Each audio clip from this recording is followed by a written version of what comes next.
Polavaram project నిర్మాణంపై కీలక update వచ్చింది. మంత్రి నిమ్మల రామానాయుడు కీలక ప్రకటన చేశారు. 2027 జూన్ నాటికి ప్రాజెక్టు పూర్తి అవుతుందని, అదే నెలలో ప్రధాని మోదీ చేతుల మీదుగా జాతికి అంకితం చేస్తామని ప్రకటించారు. ఢిల్లీలో ఏపీ సీఎం చంద్రబాబు, కేంద్ర జలశక్తి మంత్రి సిఆర్ పాటిల్ను కలిసిన తర్వాత మంత్రి రామానాయుడు ప్రకటన చేయడం విశేషం.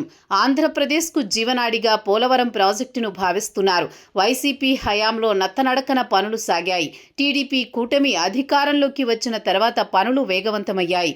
ఏడాది కాలంలో పూర్తి స్థాయిలో అందుబాటులోకి రానుంది పోలవరం. ఎప్పటికప్పుడు మంత్రి నిమ్మల పర్యవేక్షిస్తున్నారు. సీఎం చంద్రబాబు సైతం నిత్యం పరిశీలనతో పాటు సమీక్షలు నిర్వహిస్తూ పనులను వేగవంతం చేస్తున్నారు. ఏడాది కాలంలో ఈ ప్రాజెక్టు అందుబాటులోకి రానుంది అని తెలుస్తూ ఉండడం మాత్రం శుభ పరిణామం. గోదావరి, కృష్ణా నదులను అనుసంధానిస్తూ ఏలూరు జిల్లా పోలవరం సమీపంలో ఈ ప్రాజెక్టు నిర్మాణం జరుగుతోంది.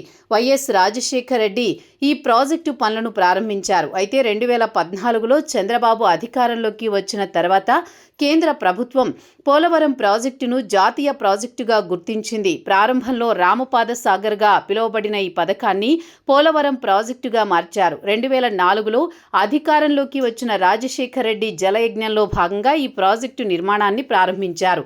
ప్రాజెక్టు నిర్మాణంలో భాగంగా నదీ ప్రవాహానికి కుడివైపున ఒక స్పిల్వే నిర్మించారు. ఈ స్పిల్వేకు అడ్డంగా 48 గేట్లతో ఒక బ్యారేజీ నిర్మాణం చేపడుతున్నారు. నదీ ప్రధాన ప్రవాహానికి అడ్డంగా ఆనకట్ట నిర్మించి ఆ ప్రవాహాన్ని కుడివైపున ఉన్న స్కిల్ వేలోకి మళ్లిస్తారు.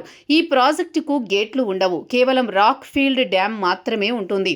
అయితే ఈ ప్రాజెక్టులో 1118 మీటర్ల పొడవు ఉండే స్పిల్వే ప్రత్యేకమైంది. దాదాపు 22 సంవత్సరాల కిందట పోలవరం ప్రాజెక్టు నిర్మాణ పనులు ప్రారంభమయ్యాయి. కానీ చంద్రబాబు ముఖ్యమంత్రి అయిన తర్వాత మాత్రమే ఈ ప్రాజెక్టుకు గుర్తింపు లభించింది. 2015లో జాతీయ ప్రాజెక్టుగా గుర్తించారు. పోలవరం జాప్యం జరగడంతో పట్టిసీమను తెరపైకి తెచ్చారు. పట్టిసీమ, పురుషోత్తపట్నం ఎత్తిపోతల పథకాలను నిర్మించారు. 2015లోనే దాదాపు 1300 కోట్లు ఖర్చు పెట్టి తొలి విడతగా పూర్తి చేశారు. అయితే మరో ఏడాది కాలంలో పోలవరం ప్రాజెక్టు నిర్మాణ పనులను పూర్తి చేసి ప్రాజెక్టును జాతికి అంకితం చేయాలని భావిస్తున్నారు. అందుకు అనుగుణంగా పనులు చేయిస్తున్నారు. మరో ఏడాదిలో పోలవరం ప్రాజెక్టు అందుబాటులోకి వస్తుండడం మాత్రం నిజంగా శుభ పరిణామం.